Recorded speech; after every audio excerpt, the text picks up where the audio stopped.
Yeah. Hello, everyone, and welcome to the third lecture by Sushan Konar. And I hope you all enjoy it. And welcome, Sushan. Thank you. Uh, Welcome everybody to the third lecture. And let me share my screen first. Yeah. Hello, everyone, and welcome to the third lecture by Sushan Konar. And I hope you all enjoy it. And welcome, Sushan.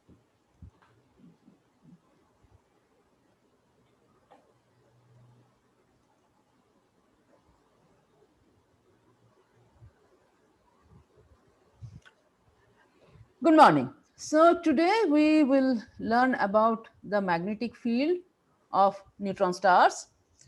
And before we plunge into the magnetic fields, let us recapitulate the phenomenon of glitch that we were discussing in the last lecture. So the plan of today's lecture is like this. We'll talk about the glitch a little bit, and then we'll discuss the origin of the magnetic field, the transport properties which are relevant for understanding the magnetic field evolution, and finally we'll talk about the evolution of the magnetic field. So as we said last time, a glitch is a sudden phenomenon of spin down interrupted. There is a secular steady spin down wherein the period increases, the rate of spinning that decreases, but there is a sudden spin up. The angular frequency of spinning goes up, and then it resumes, it slowly resumes its original steady spin down. So that is glitch. So if we look at it from the point of view of the period, so here the period is going up, it's slowing down. So therefore we have a p dot, that is dp dt, that is a positive quantity.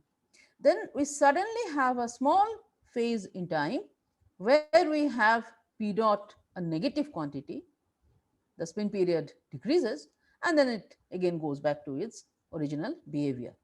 So this sudden decrease, if we measure that in the fractional change in the angular frequency, in the previous slide we have used omega, but in general we use the spin frequency nu, and you know that the conversion factor is just 2 pi. So the fractional change in frequency, delta nu by nu, has a huge range. It goes from 10 to the power minus 12 to 10 to the power minus 4. And this is followed by a relaxation towards unperturbed value of p. When I say unperturbed, I mean that whatever p would have been had the secular spin down not been perturbed. And we have also discussed last time that if you draw a histogram of all the delta nu by nu, the fractional change in spin frequency that have been observed, then you see a clearly bimodal distribution, which suggests to us that there might be two different mechanisms which are responsible for producing this glitch. Now, how do we understand this phenomenon of glitch, this sudden phenomenon of a spin-up? Now, please remember that the interior of the neutron star is threaded by superfluid neutrons, and as we have discussed last time, a superfluid rotates simply by generating a number of quantum of circulation. Those are called rotational vortices, and for a typical spin period or typical spin frequency of a neutron star, we should have about 10 to the power 16 such vortices inside a neutron star.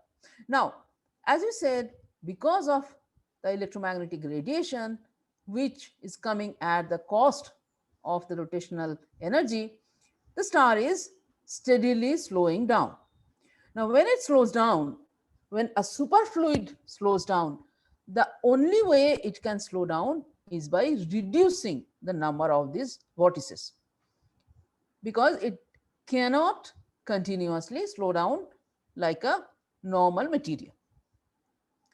Now, these rotational vortices, because of strong interaction with the neutron to the protons and the crustal nucleons, these vortices are pinned to the crustal solid.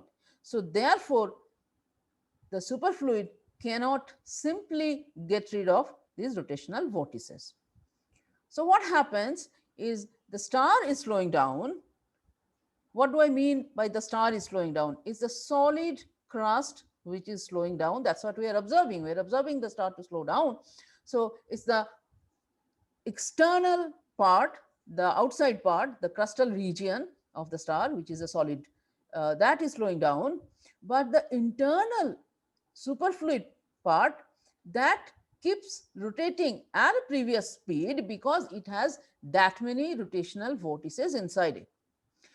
So now, because these two parts of the star, they are interconnected, so the internal superfluid part also wants to slow down. Remember, these rotational vortices are tied to the crust. The word that we use technically is called, they're pinned to laticides in the crust. Now, therefore, you can imagine them like threads which are tied to the crustal lattices, and the superfluid inside wants to get rid of these uh, threads, but because they are tied to the crustal lattice, they cannot be gotten rid of very simply. So something needs to be done. Now something happens. That something is when the stress builds up on these pinning sites so much, because uh, the crust is rotating at a particular speed which is much slower than the speed of the internal superfluid, because it's uh, rotating at some earlier spin period. So therefore, there is a huge stress that builds up at every lattice site. And when that stress overcomes the pinning energy, because whenever there is a pinning, that is, there is some interaction energy, when that energy is superseded by the stress, then there is an unpinning of these vortices. These threads uh, are sort of um, pulled away from their places of pinning, and then a number of vortices are suddenly thrown out of the superfluid into the crust. Now, please remember that these are not ordinary threads, these are rotational vortices, each containing a quantum of circulation, that is, each containing a certain amount of angular momentum. So, if you throw a number of such angular momentum quanta to the crust suddenly receives an extra bit of angular momentum. Now, any object, when receives an extra bit of angular momentum, it starts rotating faster. Okay. So, that's what happens to the crust, and it starts rotating faster. So, therefore, we understand the phenomenon of glitch through the superfluid dynamics. So, the superfluid inside, it's trying to spin down. So, it wants to reduce the number of rotational vortices that are contained inside it. Vortices are pinned to the inner crust. So, and that uh, gives delta nu by nu less than order of 10 to the power minus 3. When the difference in the spin period, the spin frequency, nu of SF, SF corresponds to superfluid, minus the spin frequency of the neutron star as a whole that we are observing, uh, becomes too large, that overcomes the pinning energy. then we have a sudden unpinning, and this unpinning gives rise to angular momentum transfer to the crust, and therefore the crust spins up, and that's what we observe as a phenomenon of glitch. Now, as I have said while showing you the histogram, that there are two different subpopulations of this glitch, the magnitude of the glitch, and we uh, guess that there might be two different mechanisms responsible for that. Now, as we understand a glitch from the superfluid dynamics, there is also another possibility of having such a spin up, which comes from a much simpler consideration of a crust quake. We are all familiar with earthquake phenomenon on the earth, and this is something very similar. So what is a crust quake? Now, the star is spinning down, and therefore there is a centrifugal force on the crustal material. Now, when an object, a solid object, spins down or spins to be precise, then it has a particular ellipticity corresponding to the centrifugal force on it. Now, you all know that the earth has a bulging shape because it is rotating. So, any object which rotates has a particular bulge or a particular ellipticity. Now, when the spin period changes, that ellipticity should change. Now, because neutron star is a solid object, the crust is a solid, it cannot continuously change its ellipticity. So, therefore, it is spinning, it has a particular ellipticity, now it has slowed down, it should have some other ellipticity, but because it's a solid, it retains the ellipticity corresponding to a previous spin frequency. So, mechanical stresses build up, and at one point, once again, when this mechanical stress become larger than the material shear modulus, the stress that the material can sustain, then there is a crust cracking. So, this crust cracking is given by the change in the moment of inertia of the crust, and that gives you a resultant change in the spin frequency. Now, please note that when we talk about this superfluid dynamics or about the crust wave, we are talking about the crustal region of a neutron star. So, both these processes are happening in the crust, can happen in the crust, and so these are all basically crustal physics. Now, there has been observation of very large glitches, very large value of delta nu by nu, and there is a feeling amongst the researcher that crustal energy may not be sufficient to sustain such glitches. So, please remember that every phenomenon has characteristic energy associated with it. And if you are saying, if you are invoking a particular phenomenon, a particular underlying phenomenon that gives rise to that process, then that underlying phenomenon should have a reservoir of energy to give rise to that kind of process. Now, our understanding is that the crustal energy, whatever whatever is the range of the energy that the crust can access, may not be sufficient for the very large glitches that have recently been observed. So, therefore, one needs to involve the core region of the neutron star, and so more recent understanding of the glitch dynamics may have to involve the core, but that physics is not yet very clearly understood. So, I would not go into that part. For the moment, it's sufficient to know that the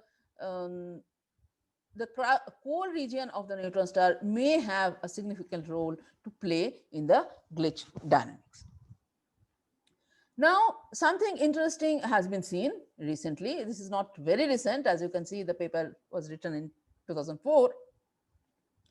An interesting observation has been made that young glitching pulsars Now, when I go to next lecture and talk about various types of neutron stars, you will see that the glitch happens for very young neutron stars, very young pulsars. Now, what has been observed is there are some young pulsars which are repeated glitches, as I have mentioned last time that there are objects which glitches repeatedly. For example, in particular, crab and Vela pulsars. Now, for some pulsars, it has been observed that are glitching repeatedly. There is a trend of increasing magnetic field. So it appears that their magnetic field is increasing. And so there is a suggestion that some of the radio pulsars might be transitioning into magnetars. What are magnetars? They are neutron stars with very large magnetic fields of the order of 10 to the power 15 Gauss, which we'll discuss in the next class. And there is a suggestion that young glitching pulsars may be transitioning into magnetars because of glitch. Now, how that happens, we will discuss that a little later. Here, one has to uh, note that we are talking about glitch from the context of superfluid rotation, or when we say it is caused by crust cracking, we are talking about the change in the ellipticity of the crust because of slowing down. So it's all tied to rotation.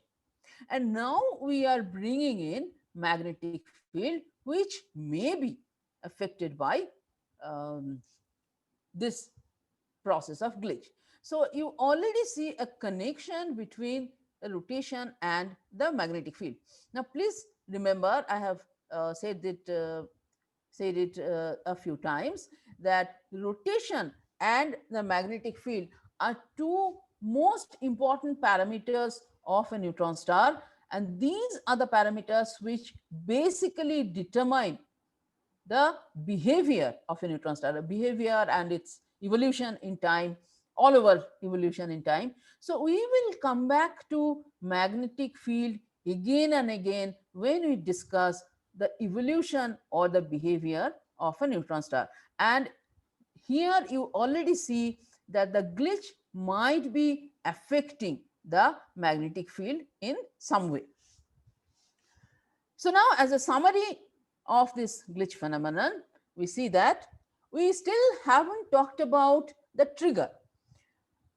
When I say that we haven't talked about the trigger, you would say that no, we have talked about the trigger because we have said that when the stress builds up in the crust, so much so that there is either a vortex unpinning or a star quake, the crust quake, uh, then we have the phenomenon of glitch. Now, then we should see a glitch at a very regular interval whenever the stress is large enough to overcome the corresponding energy, because the neutron star is slowing down at a reasonably steady rate, very, very steady rate.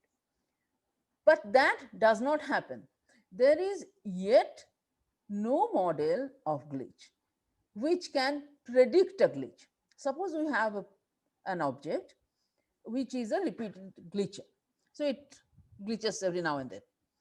So do I have a theory through which I can say, okay, so this object has shown a glitch today, and therefore it would have its next glitch on such and such day in future? No, we do not have such a theory. So therefore, we really do not know what triggers a glitch, what causes a catastrophic vortex unpinning. So we do not know about that, and we guess that there might be some thermal pulse due to which the star quake takes place, but it's not entirely certain. There might be crust cracking due to magnetic stresses. Again, magnetic field comes in. Uh, we believe that when there is crust cracking, or when there is a large number of vortex which is dumped from the superfluid to the crust. Now, if this superfluid is a core superfluid, I talked about the core region being involved in the process of glitch. Now, if these superfluid vortices belong to the core region, they could be entangled with the magnetic fluxoids. We talked about magnetic fluxoids last time. So if they are entangled, so when the vortices are expelled, a part of some amount of magnetic fluxoids are also expelled to the crust, and that gives rise to buildup of magnetic stresses. So this can cause crust cracking. So these are possibilities, and as you can clearly understand that it is not yet certain which is the process or which are the processes that cause a particular glitch. In summary, what we understand now is there are likely two different origins for glitches. There is a definite relation between glitch and magnetic flux expulsion, and multiple glitch may have something to do with an ordinary radio pulsar transitioning into magnetars. When we talk about magnetars in the next class, we will discuss more about this issue. And let me tell you that since this whole exercise of giving these lectures is to finally uh, give you a project which you can do, uh, we would talk about this transition between pulsars and magnetars, either ordinary radio pulsars go into magnetars, or magnetars reduce their magnetic field and change into ordinary radio pulsars. Now, there are enough observational indication that ordinary radio pulsars and magnetars, they have similar behavior. Now, when I say ordinary radio pulsars and magnetars, is the difference in magnetic field the only difference? No, not, because there are radio pulsars which have a very strong magnetic field, and there are magnetars which have reasonably weak field, which are more appropriate for radio pulsars. They have actually different observational properties. They are two different classes of neutron stars, which we'll talk about later. But this is the evolutionary connection that we will explore in the project I will define next time. So please keep this in mind, that glitch plays a very important role, may play a very important role in this pulsar magnetar transition. So now let us talk about the magnetic field itself. So what we have said so far, overall, the surface magnetic field ranges from 10 to the power 8 to about 10 to the power 15 Gauss. That is, 15 Gauss is the maximum value of magnetic field that has been observed in a pulsar. And also please remember that the maximum magnetic field that a neutron star can support in its core is about 10 to the power 18 Gauss. So the surface magnetic field is 1,000th of the maximum value of the magnetic field at the core. And also please remember, this 10 to the power 15 Gauss surface field is also the maximum limit that the crustal material can support. So therefore, here is an object for which we are observing magnetic field which is really at the limit of the magnetic field supportable by that object. So we are really reaching the maximum possible magnetic field that such objects can have. And the observed spin period ranges from 10 to the power minus 3 to 10 to the power 1.5 second, which means that 30 seconds or so. So, and also again remember that the range, the minimum spin period for such an compact object is about half a second, and we have already observed neutron stars which is just 3 times that, 1.5 millisecond. So therefore these are objects which are really very compact, very exotic, but also their parameters, the rotation and the spin period and the magnetic field are really at their extreme values, maximum magnetic field and minimum spin period. So we are seeing these objects at the edge of the limit of the physical parameters that these bodies can support. Now, note this quantity called B light cylinder. I have defined light cylinder last time. It's a distance, a particular distance from the center of the star at which the omega r, omega is the spin frequency, omega times this length from the center to this length uh, becomes equal to the velocity of light.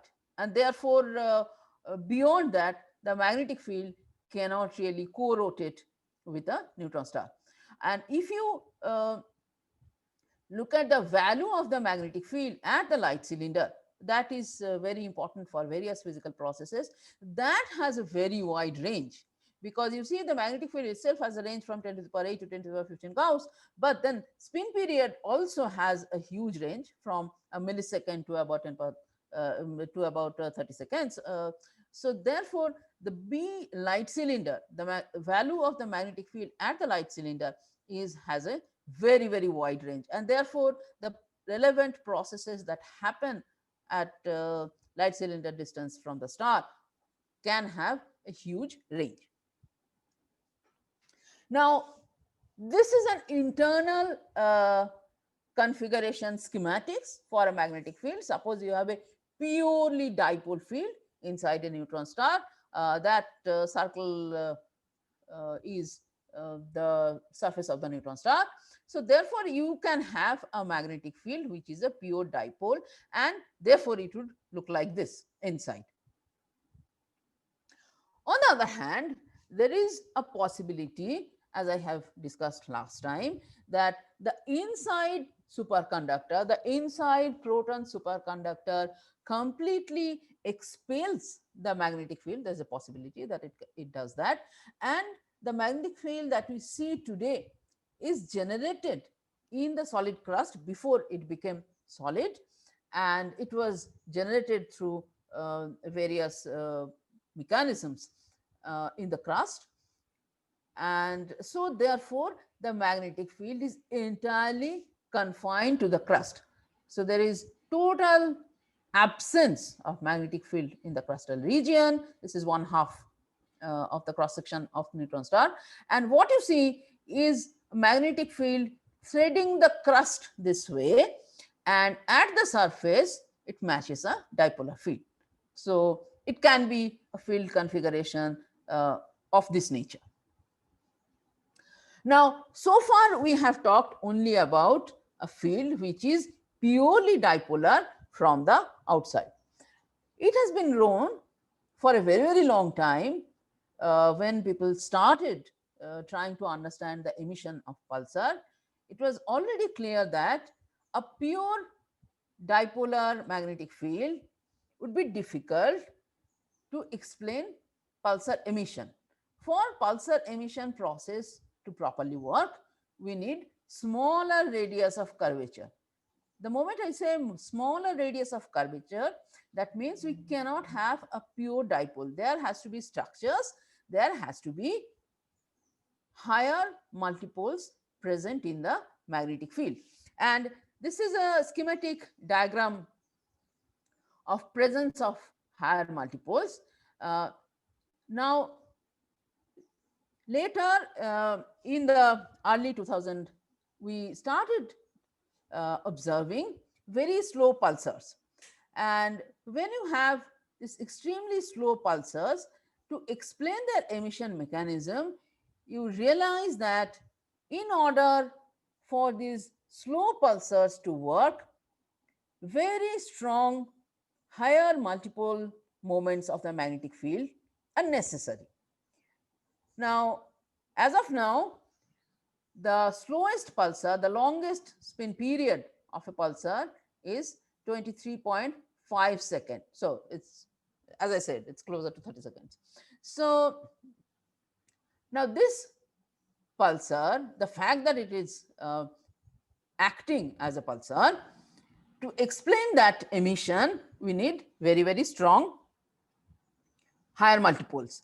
And then the configuration, this is the stellar surface, and the magnetic field structure could be like this, it could be like this. So you notice that there are very strong higher multipoles closer to the surface, which allows very slow pulsars to function. So it's very clear now that the magnetic field at larger distances might behave like dipoles, but closer to the surface, there is much more complicated structure to the magnetic field, and higher multipoles have to be present there. Now, there are also other indications from that. Now, this is a surface footprint picture. This is an observational picture which was taken in 1999, which is now about 20 years old. And you clearly see that there seem to be bunching of the magnetic field, and there seems to be structures in the field. So evidently, the magnetic field near the surface has much more complicated structure than being a pure dipole.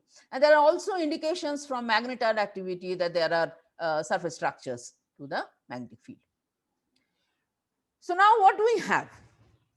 Our measurements for the magnetic field is, we see that it behaves like a dipolar field at large distances. Now, as far as measurement is concerned, the basic measurement of the magnetic field for neutron stars is indirect. We assume that a neutron star is slowing down because of the electromagnetic radiation, because of the presence of a magnetic dipole moment. So that gives us the magnetic field, the dipolar magnetic field, proportional to the square root of period multiplied by period derivative. So pp dot square, I'm sorry, not square root, square of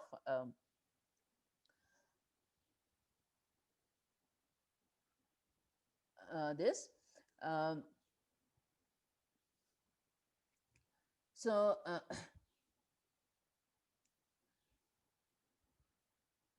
I am sorry, this formula has to be corrected. I will correct it later. So therefore, the secular spin down only gives you a magnetic field which is dipolar in nature. This estimate does not allow you to calculate the structure of the magnetic field or to get an estimate of the higher moments of the magnetic field. Now, other way of calculating a magnetic field is through the channelized accretion in accreting neutron stars. So there the magnetic field is proportional to the accretion rate, that is m dot, proportional to the square root of the accretion rate. Then again, this is assuming a dipolar field at the Alfvén radius. Now, as you can see that both these measurements assume a dipolar field and gives you an estimate of the dipolar field only. Now, this can be done for any neutron star for which you have been able to calculate the secular spin down. This method is applicable only for neutron star which has a binary companion and is accreting from the binary companion. Now, only for a particular number, a very small number of neutron stars, cyclotron line emission has been measured, and that gives you the total field strength from the cyclotron line emission strength. But the problem here is this gives you a total field strength it does not tell you what the structure of the magnetic field is. So therefore, we really have very little handle on the measurement of the magnetic field. We do not know what is its structure. We can only mostly get the dipolar magnetic field value, assuming the secular spin down to be entirely due to this dipolar magnetic field. And this is uh, our primary way of estimating the magnetic field. So therefore, whenever we talk about the strength of a magnetic field, or we do some calculations, or we make some we come to some conclusions, you have to please remember that our measurement has certain uncertainties. So the uncertainties are like this. Primarily, large scale dipolar field is measured. No understanding of the multipolar structure near the surface. There is some understanding for a few individual objects, but not an overall understanding.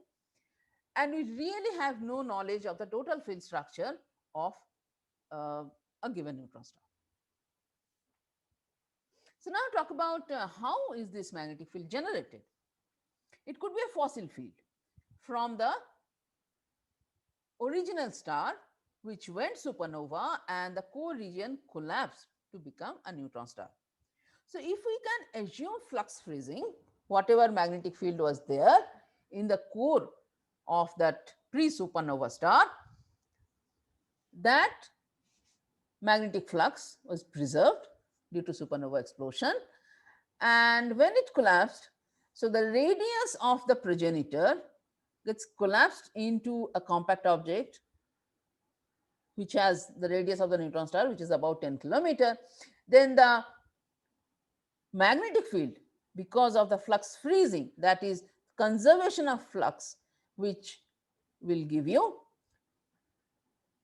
a 10 to the power 10 fold enhancement of the magnetic field. Please remember, the flux is B multiplied by the surface area. So therefore, a change in the radius gives you a factor of R progenitor by R of neutron star square, and you can easily get a factor of 10 to the power 10. So that could be one mechanism of generating such huge magnetic field in neutron stars. Some people have suggested that the core can be spontaneously magnetized, like we have iron magnets in on Earth. So there could be spontaneously magnetized state of the matter, or there could be turbulent dynamo amplification in the proto-neutron star core. So these are all possible mechanisms. Or the magnetic field, as I have said, the magnetic field is not there in the core region at all. It is generated in the crust after the neutron star is born. So there could be a thermoelectric battery or dynamo mechanism working in the crust, or there has to be strong toroidal fields in the deeper region of crust, which give rise to the dipolar field structure in the crust. Now, none of these processes, why have I talked about all these various possible processes? Because none of these proposed processes are problem free.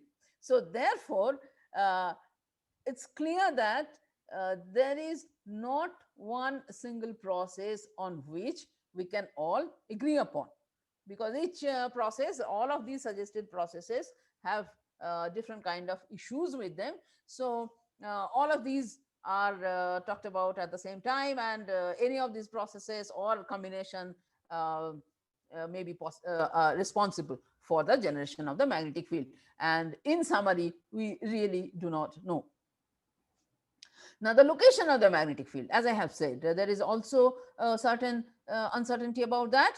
It could be superconducting flux tubes in the core. So, as the magnetic flux of each flux tube um, has some fixed number, which is about 10 to the power minus 7 Gauss centimeter square, is exactly like these rotational vortices which carry a certain fixed amount of angular momentum. These also carry fixed amount of flux, so that's why these are called fluxoids. And for a particularly a typical magnetic field strength of 10 to the power 12 Gauss at the surface for a neutron star, there has to be about 10 to the power 31 fluxoids. Please remember, these are also like those threads, the rotational vortices, like those threads. There we had about 10 to the power 16, 17 rotational vortices. Now we have about 10 to the power 31 fluxoids or more, depending on the actual field strength of the neutron star. So therefore, please remember, we have these two kinds of threads: the rotational vortices coming from the neutron superfluid, which is neutral, and these magnetic fluxoids, which are coming from the proton superconductor, which are charged. So we have these two kinds of threads inside a neutron star, and as ordinary threads would do, these also get tangled, in particular because protons and neutrons interact via strong interaction. So these threads get majorly tangled, and they might give rise to various complicated phenomena that we observe outside. On the other hand, if they are generated by various crustal processes, then the magnetic field would be supported by the crustal currents.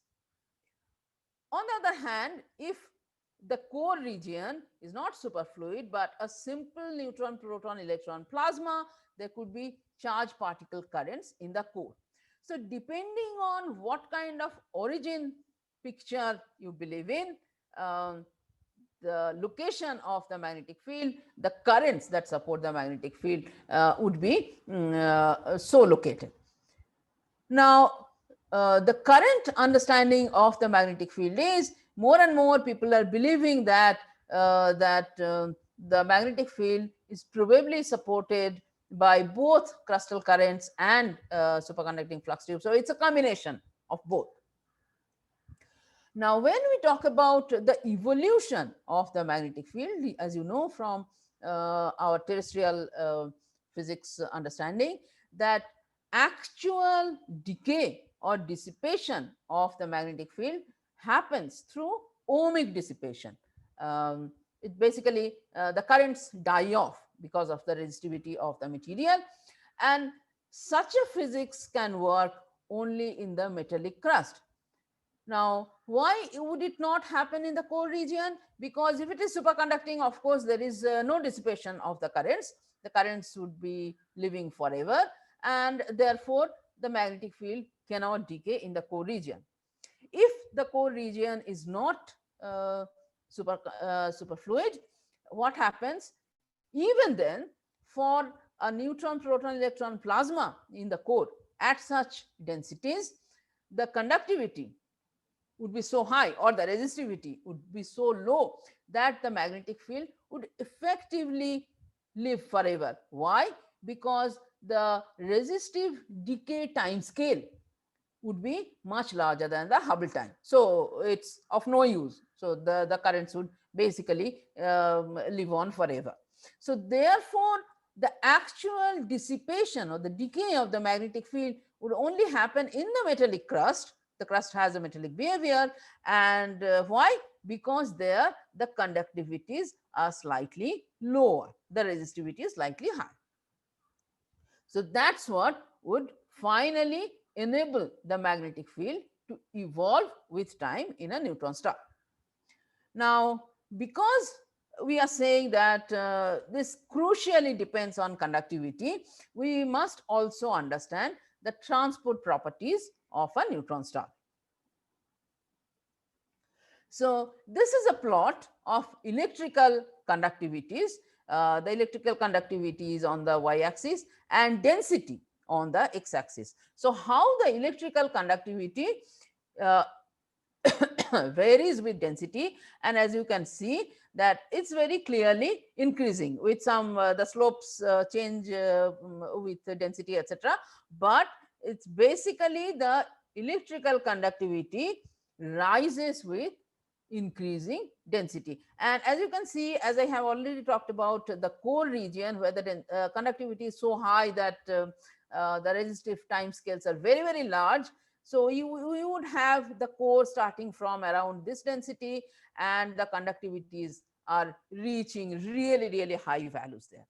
Now, what are these various colored curves? They correspond to different densities. So, the higher the density, the lower the conductivity, which means that if you heat up a material, the magnetic field dissipates faster, the currents dissipate faster. We know from our terrestrial physics also. So, this is for a very high value of the temperature. T is equal to 10 to the power 8.5 Kelvin, whereas this is for a relatively cold neutron star. The temperature is about 10 to the power 7 Kelvin. So as you can see that with higher temperature you have lower conductivity, higher resistivity. So therefore, if the crustal region of the neutron star is heated through some mechanism, then we have a better chance of evolving or the dissipating the magnetic field. This point you should keep in mind. On the other hand, all the plots that you saw in the previous slide refers to material which is pure, like a pure crystal. Let us say a pure iron crystal, pure aluminum crystal, where all the lattice sites are being populated by the atoms of that particular material. But we know in reality, material can be impure. There are at various lattice sites there could be some other atom which can be sitting there, and these are called impurities. So exactly like what happens in terrestrial crystals, neutron star crust is also not very pure. There are impurities, even though the impurity concentration may vary depending on the generation history of the neutron star. But if there are such impurities present, then the impurities decrease the value of the conductivity. So therefore, if you have more impurity in the neutron star crust, then your resistivity increases and magnetic field decays faster. So that is another point, another important parameter for the evolution of the magnetic field. So temperature and impurity, these two are very important factors for magnetic field evolution. Now, as I said, the temperature is very important for magnetic field evolution. You see that the temperature in the thermal conductivity is also very important. So thermal conductivity also increases with density. This is for the very outer crust region of the neutron star. But nevertheless, the thermal conductivity that is given by this quantity kappa here, that also increases with density. And thermal conductivity is very important in determining the temperature of the crustal region. So what happens is, in an accreting neutron star, when I say accreting neutron star, a neutron star has another companion, another star, which is not a neutron star, some other star, and the material from that companion is falling onto the surface of the neutron star. And obviously, when this material falls onto the surface of the neutron star, it loses its energy, and that energy goes into heating up the surface, the crustal region of the neutron star. So the structure of an accreting neutron star is like this. Obviously, this region, the outer region, has been expanded to sort of highlight what is happening in the accreting region of the neutron star. Now, every aspect of this picture is not very important for us for the moment. What you have to understand is the temperature goes up significantly. If there is accretion going on, then the temperature goes up, and as we have said, when the temperature goes up, the conductivity decreases, the resistivity increases, and therefore magnetic field dissipates very quickly. And that is very important in understanding the magnetic field evolution in accreting neutron stars. Now, something else also happens in an accreting neutron star. This is a particular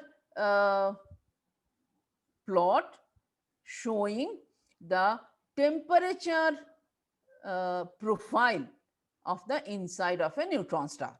Okay, so this shows.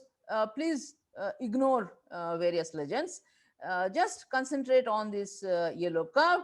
So the temperature profile of a neutron star, the inside of a neutron star, as you know, as we have talked about in the previous lecture, the neutron star surface really starts from 10 to the power 8 grams per cc.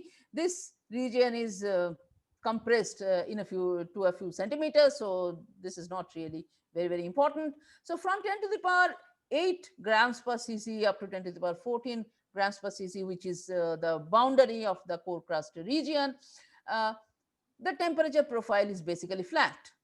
So it's almost at the same temperature. The entire crust is at the same temperature for an ordinary neutron star. Whereas if we have an accreting neutron star, then the picture changes significantly. What we have here is a temperature inversion. So you see that when there is accretion, the outer region of a neutron star is very at a very high temperature, whereas the inside of the neutron star, the inner region of the crust of a neutron star may not be at such a high temperature. So when we have to do our calculation for magnetic field evolution, we have to keep in mind that there is a temperature inversion, and that factor is very much important for magnetic field evolution.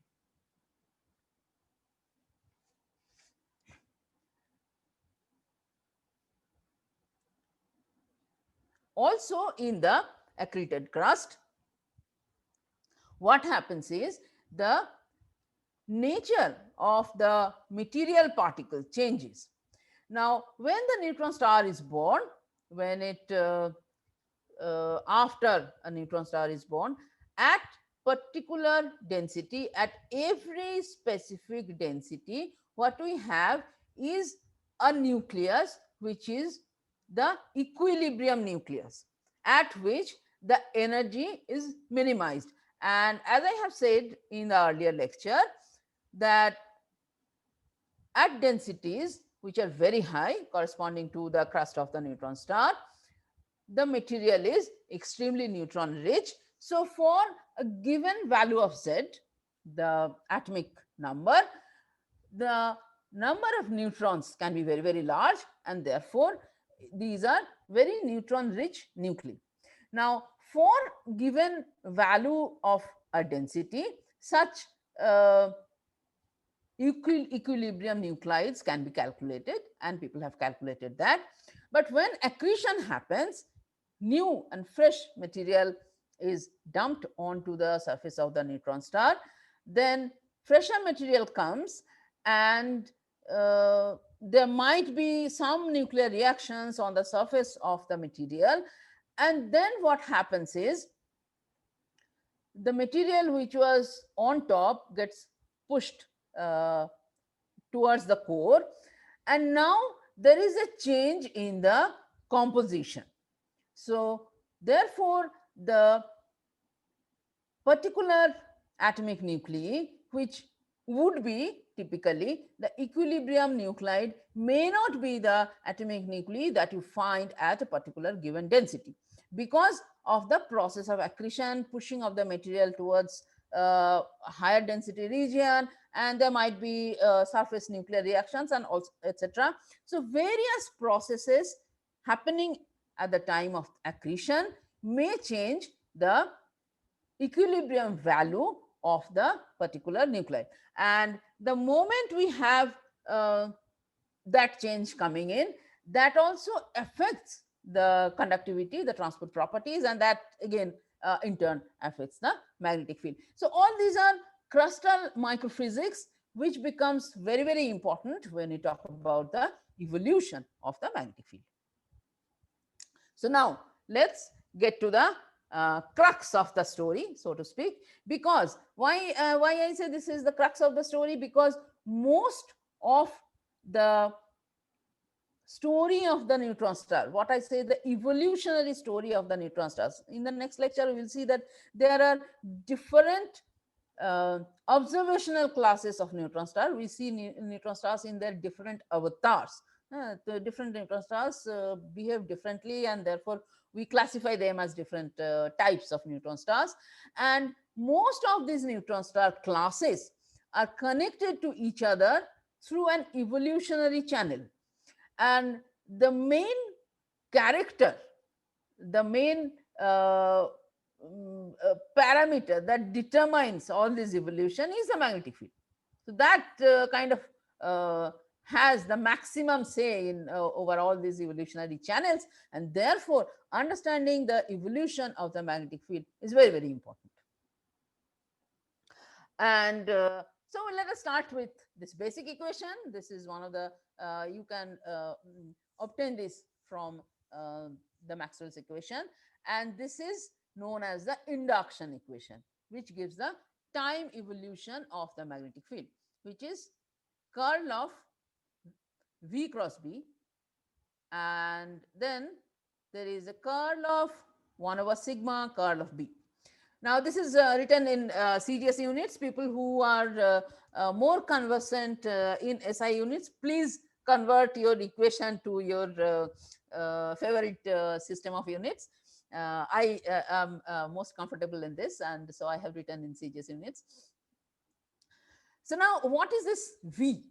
This V is the velocity of the material movement. So if the material is moving, which it does in an accreting crust, because material is coming and it's flowing on the surface, etc. So that is important. And here is the quantity sitting there is the electrical conductivity. So field evolution is given by these two terms. So this term corresponds to flux transport. So if the material is moving, it takes the magnetic field, the flux along with it. And this term is the ohmic diffusion term. Looking at the term, you can see that we can define characteristic time scale for this diffusion process to happen, which is given by 4 pi sigma L square by C square, where L is the dimension of the currents that are supporting the magnetic field. Now, as you can immediately guess that typically this is the dimension of the neutron star itself, because the currents are either supported in the crust or in the core region. The maximum dimension for such currents could be the dimension of the star itself. So this is typically the dimension of the star. And as we have already seen that the conductivity, the electrical conductivity, depends on all these variables. Here is density, and it is temperature, and this is the impurity concentration, and this refers to the atomic nuclei that you have at that particular density, that is given by Zna. So these are the parameters that will sort of determine the conductivity and would control the magnetic field. So for a given neutron star, we have to know all these parameters in order to understand the evolution of the magnetic field. So now, I suppose I would come to this later. Okay. So now this is an example of evolution of the surface magnetic field if we consider pure ohmic diffusion. Now, let us consider an isolated neutron star. So, isolated means it doesn't have a companion, nothing is happening to it physically. I mean, there is no material transport, etc. So, there is a neutron star at peace with itself. What happens to the magnetic field? So, the surface magnetic field evolves depending on what is its uh, nature, meaning whether it's a dipole, it's a quadrupole, or it's a higher multipole. Depending on that, it would have different evolutionary behavior. Now, this picture, which is a very simple picture, shows you that the solid curve uh, and marked by 1 is for a dipolar magnetic field, and the second one, which is marked as 2, is the quadrupole for a quadrupole magnetic field. You already see that the quadrupolar field is dying a little faster than the dipolar field. Now, these other curves were 8, 25, and 45 written. These numbers correspond to the value of the multipole. So it's the 8th order multipole, 25th order multipole, 45th order multipole, and so on. So you see that the higher the multipole, the faster it decays. So now this becomes very clear that if you have very strong higher multipole magnetic moments uh, in the neutron star, then these higher multipoles would decay very fast with time. So now this is in contradiction with what we have said earlier, that for very slow pulsars, we need very high multipolar moments, and for pulsar emission itself, we need higher multiple components of the magnetic field. And this simple calculation shows us that if there are higher multipoles in the crustal region, they would dissipate fast. So that tells us what is the purpose of such calculations, is that it shows us that these multipoles cannot be either they cannot be simple multiple moments, they have to be tied to something else. And this calculation assumes that we have pure um, polar magnetic fields without any toroidal field to anchor itself into. So it shows that the assumptions made for this calculation was much too simplistic. If such have been the situation, then we would not have very slow uh, radio pulsars operating. So this tells you how your calculations tell you what may have been happening inside a neutron star. So it tells us that the magnetic field of a neutron star, whatever may be its external structure, it cannot be purely poloidal kind of field. It cannot be a pure dipole or a pure dipole plus some higher multipoles, but there has to be much more complex structure inside the neutron star. Now, there have been many investigations into the evolution of magnetic field in accreting neutron stars. So where that comes from, why the motivation of looking at the magnetic field of accreting neutron stars, I will discuss in the next lecture. There have been discussion of spin down induced flux expulsion followed by ohmic dissipation. Now, what is this? This sentence or this phrase is too complicated. So, what I have talked about in the context of glitches, that when there is secular spin down of the neutron star, the rotational vortices have to be expelled to the crust in order for the internal superfluid to slow down. Now, when that happens, because remember these fluxoid threads and the rotational vortex threads, they are entangled. So when the rotational vortices are getting expelled, they along with them, they also bring some magnetic fluxoids. So some of the magnetic flux, which is which was inside the proton superconductor, inside the core of the neutron star, they also get expelled to the crustal region. Now, please remember, as I have said, that if the current resides in the magnetic fluxoids in the superconductor, then there is no dissipation, no decay, no evolution.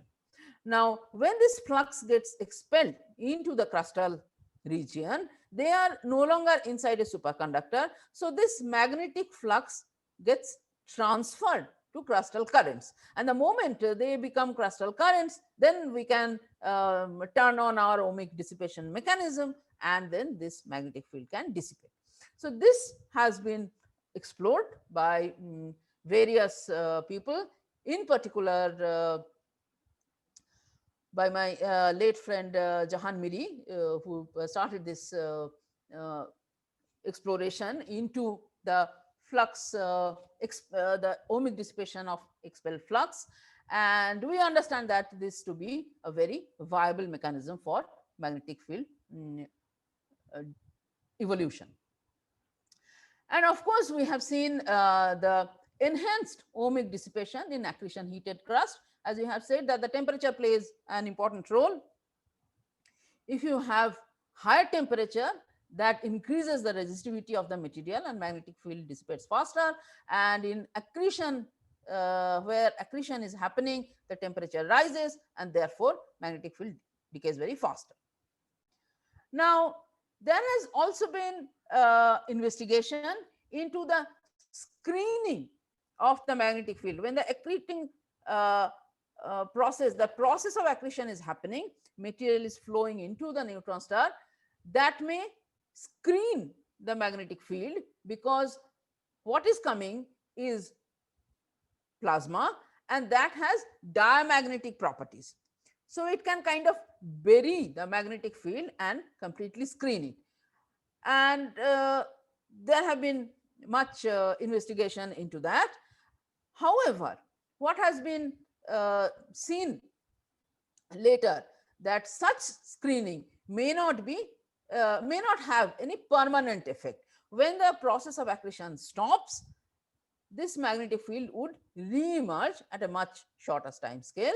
So therefore, when accretion ends, the magnetic field slowly comes back to its original value. So there is no permanent dissipation or decay of the magnetic field. And uh, uh, an example of such re-emergence has been invoked in the context of what we now know as the CCOs, the central compact objects. So when a supernova happens, and a particular class of supernova happens from which neutron stars are supposed to be born, we expect there to be a neutron star remnant, and certain suggestions certain observations have given us suggestions that there might be neutron stars sitting in such supernova remnant, but their magnetic field is much smaller because of the accreted the material that is spewed out during the supernova, that comes back, and there is a fallback hypercritical accretion onto the neutron star. So this material which has gone out in supernova falls back onto the neutron star, and this accretion basically buries the magnetic field, completely screens the magnetic field, and this at a later time would re-emerge when the neutron star would start behaving like a radio pulsar again. So all these mechanisms are possible, and these have been somewhat been verified, I would say, by various observational indications. And we believe that such processes do take place in neutron star uh, which have the particular environment, uh, meaning uh, there are processes which would happen in isolated neutron stars. There are processes that would happen in neutron star newly born with fallback accretion from the supernova material itself. There are processes which would happen in a neutron star which is accreting from its companion. So all these processes would happen in different neutron stars which have different kind of environment. Now, for a multipolar field, as I have said, simple poloidal field configuration uh, would kill the higher multipoles very quickly. And we need these higher multipoles for slow pulsars, for pulsar emission, etc. So now there could be presence of toroidal fields which would stabilize these higher multipoles. And if we have a toroidal field, there would be mixing of multipoles. So therefore, what do we understand by the mixing of multipole? The evolution of, let us say, a dipole would not be a pure evolution of the dipole field itself. It would be influenced by the evolution of other higher multipoles. So a quadrupole, presence of a quadrupole moment would influence the evolution of dipole moment, and so on and so forth. So if we have a magnetic field which has both the poloidal and a toroidal component, which you can actually break up into radial component, and the component in the theta direction and the component in the phi direction, then you will be able to write the same induction equation in terms of this component. And when you write this equation, you see that all the components have now become mixed, and we have this horrendous set of differential equations that one needs to solve in order to understand the multipolar mixing. So now the presence of material transport, uh, or a Hall term where we have different kinds of charged particles, that would complicate our life even more. But people who are looking into the evolution of magnetic field, in particular in magnetars, uh, they deal with such complex equations, and they govern the evolution of magnetic field in such objects. Now, when I said that we are talking about accretion in neutron stars, a, a popular scenario is that this is how we can visualize the process of accretion. I have only shown you the equations. Here is a way of viewing what the process actually looks like. So here is a neutron star, and these are the polar caps. We have discussed what polar caps is. This is where the magnetic axis is. And because these are plasma particles, particles coming from the companion, these are charged particles. So they are controlled by the magnetic field, and they move in along the magnetic field. So the charged plasma is coming through the open field lines in the polar cap, and then they spread sidewise. Now there will be some sort of when they come in initially, uh, a column of accreted material would be built. Why?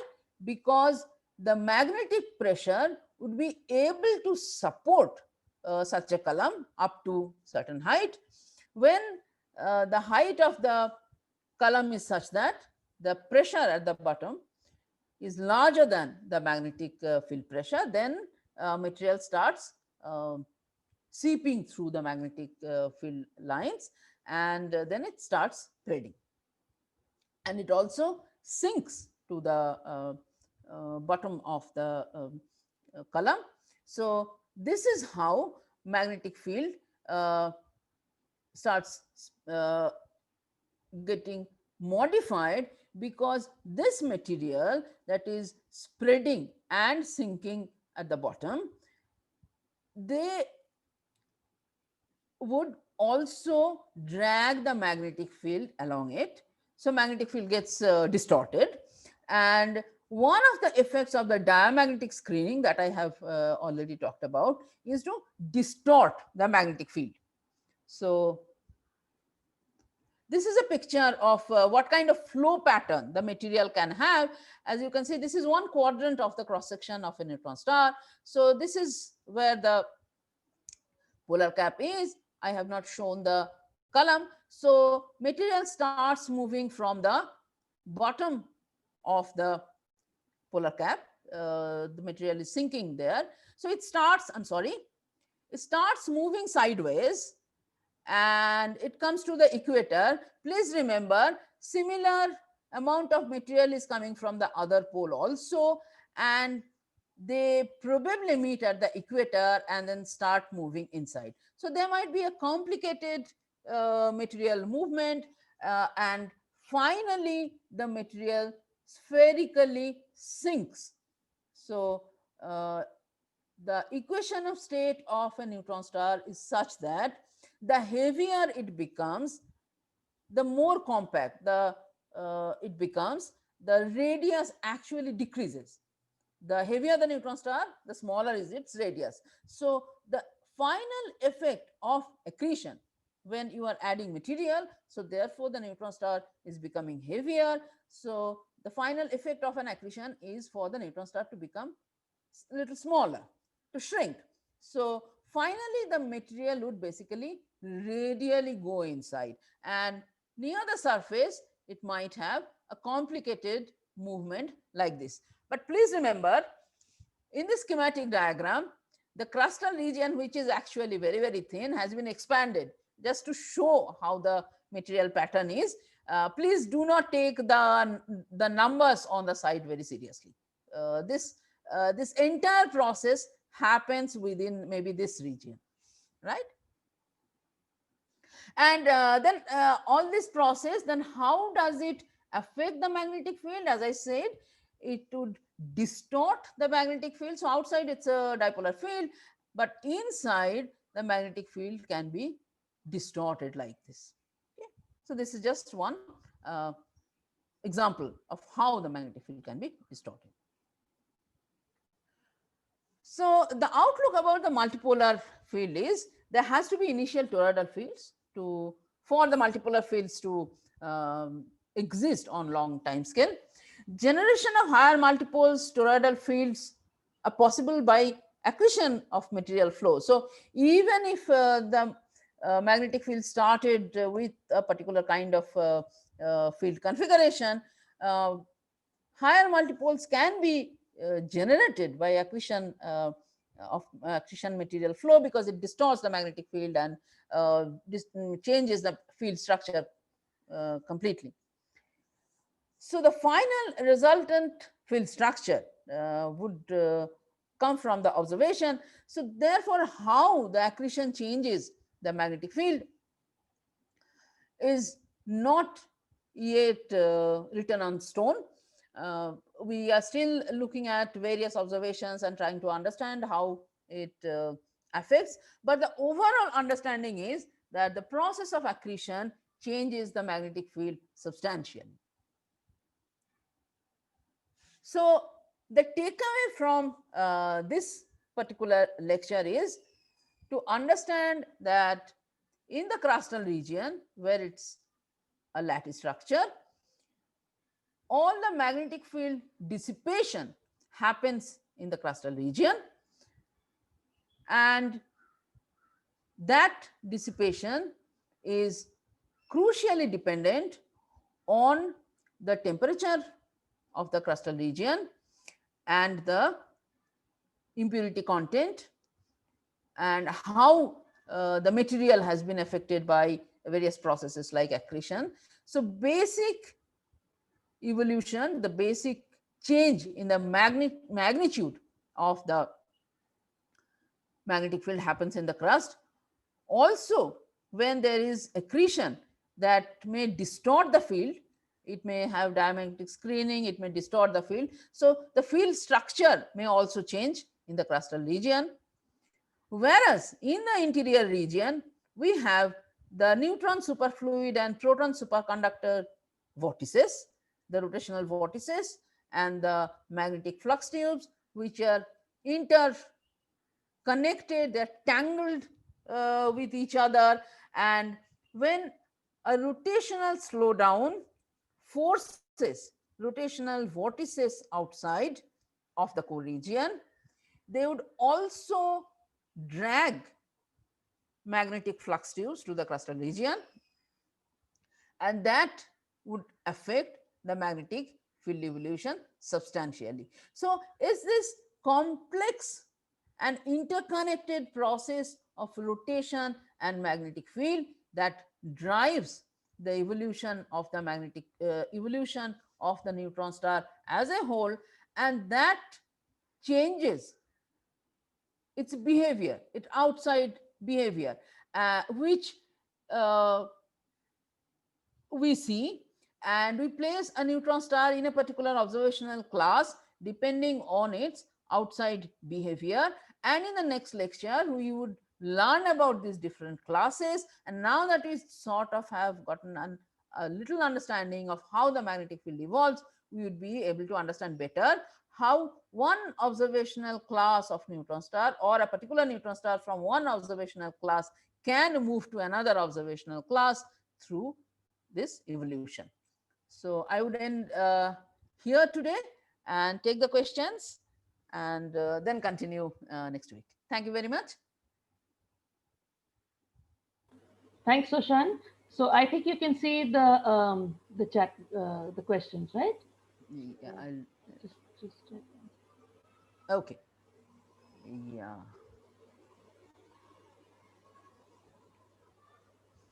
Okay. Yeah. So there are some questions. There was at 10:20 there was a request for speaking a bit louder. I did not see that. And Sorry. I saw it, but then things seemed fine, so I didn't. It's Okay. fine. Okay. What can be the consequence of crust cracking on magnetars? How does it affect the magnetic field? Yeah, this I will discuss a little in detail in the next lecture. So I would skip this for today. Okay. Dear ma'am, as rotation and magnetic field are the most important parameters of neutron star, how do these parameters affect the equation of state of neutron star? Is there an equation of state in which the pressure is a function of some function which is yes, of course. Both the rotation, very fast rotation, and strong magnetic field may affect the equation of state, and people have uh, calculated such equations of state, and they use those equations of state for appropriate neutron stars. For example, let me say that when a magnetic field is of the order of 10 to the power 12 Gauss, the effect on the equation of state is not very significant. So you can use what we call an unmagnetized equation of state to calculate the structure of the neutron star and its various properties. However, when the magnetic field becomes close to 10 to the power 15 Gauss, you cannot really uh, use such approximation. You have to use what we call a magnetized equation of state, and people do use that, and then the properties change quite significantly. Though the mass radius relation does not really move too far away from unmagnetized equations of state, but various transport properties, as I have showed you, they would change significantly, and thermal behavior, magnetic field properties, these would change very, very significantly. And yeah, of course, equation of state means the pressure, the calculation of pressure as a function of density. So yes, in presence of strong magnetic field, this would change. Why is there an angle separation between the okay, this is how nature is. As far as observation is concerned, we have observed magnetic fields for which the rotation axis and the magnetic field is completely aligned, and there is a 90-degree angle between these two axes and everything in between. So yes, I mean, all possible angles have been observed. Does this angle has a lower and upper bound? As I said, between 0 and 90, everything is there. Uh, as NS is a compact star and the absorption coefficient being directly proportional to the density of matter, how can one infer the properties of the interior? Okay, now you are saying that we are not seeing the interior of the neutron star. Yes, we are not seeing anything inside the neutron star. uh, all our understanding comes from our understanding of the physics at our terrestrial situation, and applying that physics to explain the radiation that we receive from the neutron stars. So this is, as I have mentioned in the first lecture itself, this is an applied physics, branch of applied physics, where you do not have the object to examine in your lab. All you get is this feeble radiation, and from that, and from your understanding of the physics completely, you have to sort of put two and two together and understand what is there inside. We do not see directly. Yes. Electromagnetic radiation will get absorbed a very large as it travels from no, there is no electromagnetic radiation which is traveling from the interior region to the surface, not like ordinary stars. Please remember, this is a compact object which basically is saying that this is a solid. Hmm. And therefore it's unlike for example sun, in which the radiation is moving, the photons are moving from the core region, the central region, to the surface, and then from the surface they are streaming. It's not like that. The radiation is being generated in the magnetosphere. What is magnetosphere? It's the region outside the neutron star, where the effect of magnetic field is very strong on the charged particles present in that region, and the radiation is coming from there, not from inside the neutron star. Can you please enlighten the methods? The methods are what I am discussing about. We know physics, we know how physics behave, we know the laws of physics, and we are trying to infer what can be or what must be inside the neutron star. Okay. Since both superconducting vortices and magnetic flux tubes uh, superconducting vortices are the magnetic flux tubes. All right. You have two types of vortices here. One is the rotational vortices, which are the superfluid vortices of the neutron superfluid, and you also have the magnetic flux tubes, which are the vortices of the proton superconductor. They are similar to the neutron rotational vortices, but because they are charged, because when a charged particle rotates, it creates a current, and you know that the moment I have a current, there is a magnetic field. So the magnetic flux tubes are the superconducting rotational vortices, and what we are calling the rotational vortices are actually the similar vortices coming from the neutrons. Now you will ask that both of these are actually superfluid, so both of these are also rotating, and therefore protons should also be rotating. So these are similar kind of objects, and what we talk about, why we talk about neutron vortices in the context of rotation, is because neutrons contribute to the 90% of the neutron star interior, and therefore this is what sustains the rotation primarily. And as I have said, they are entangled because they are interacting via nuclear force. Does the accretion disk present itself from start at the neutron star? No, no, no. See, if you have a neutron star with a companion, then accretion would start when this companion fills the Roche lobe and the material starts flowing onto the neutron star. Now that would happen at a particular evolutionary phase of the companion. before that, the neutron star is there and there is a companion, but there may not be any physical contact. So they are evolving, they are going on their own way. Only when the companion fills its Roche lobe and the material starts transferring, then only accretion happens. Not all the time, not from the beginning. And there are situations when we know there are systems when a neutron star acquires a companion much later in the life. There are certain stellar collision processes, and it may it may acquire a companion later. So therefore, all this process would happen later. So the time scales are different. Does those NS give any sort of fast radio burst? Yes, of course.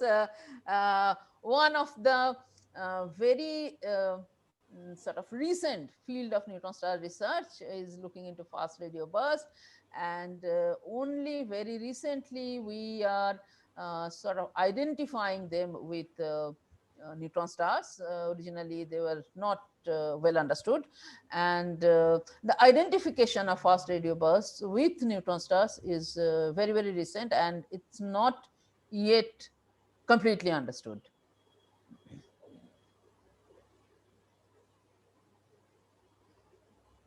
I think that was the last question. Anything else?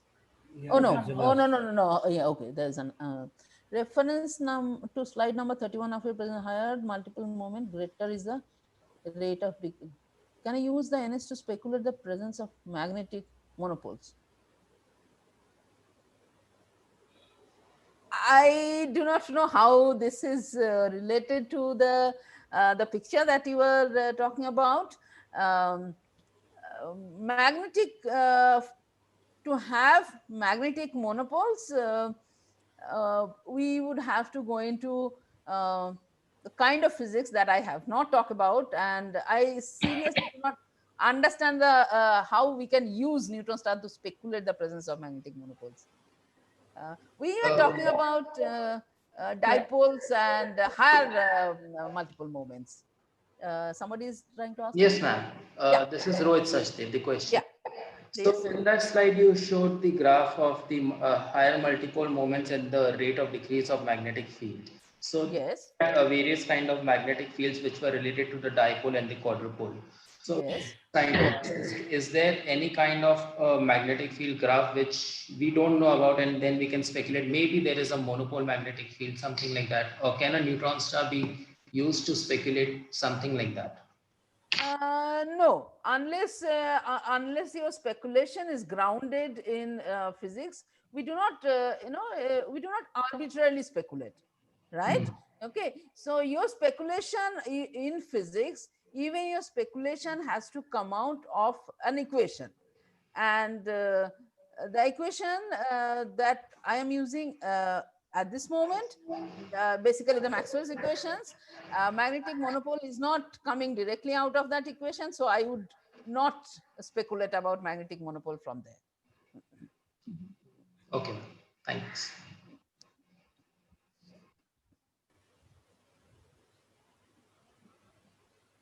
Yeah, any more questions? No more questions.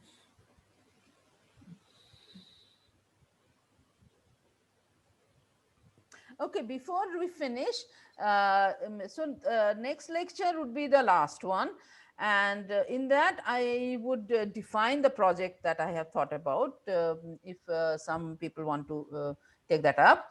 So what I would try to do is send a written abstract for the project, so that people can take a look at that before you come to the lecture. Then perhaps it would be easier when we have a discussion after the lecture. I'll try to finish a little earlier and we can have a longer discussion. Yeah, I think that's a good idea. I'll put it up on the website where you see homework and quizzes in resources. I will add it once Sushan sends it to me. And so we'll be working in a purely democratic manner, in the sense whoever wants to join can join at your, I mean, it will be between you all, right? You and the students who join. So up to them and up to you. So, yeah. So, Yeah. So let's thank Sushan for a lovely talk and looking forward to Welcome. next week's final declaration about the project and this thing. I would also like to just tell the students that in case you thought it was a very long wait about to start about the project, but that's how things are, right? The amount of basis knowledge that we require the student to have so that you could embark on the project requires a certain amount of, ground level foundation, which was what Sushan was setting for all of you all. So once I put this up, I encourage you to have a look at the abstract that Sushan gives on her project. And like I mentioned, once that gets this thing, then it would be between you all and Sushan, whoever wants to work on that project. And that's it, right? So, Anajam, you want to say something? Yeah, and November, December, we'll have more time with projects. We would have covered a lot of theory and all the tools required to handle them. So the students should gear up, all the participants, choose which are the areas which you are interested in, and we can break them into groups, and we will go more with projects in November, December. Yeah. October, we still have talks. They're Yeah. all getting set. Sure. Yeah. So thanks a lot, Sushan. And Most welcome. yeah, and my usual advertisement for the next class, that is tomorrow's class, Timothy Hamilton, 10 o'clock in the morning, right? Thanks a So lot, Susan. join us Very for, comprehensive Most talk. welcome. Very yeah, nice. yeah. Thank you. Thanks a Most lot. welcome. Bye. Most welcome.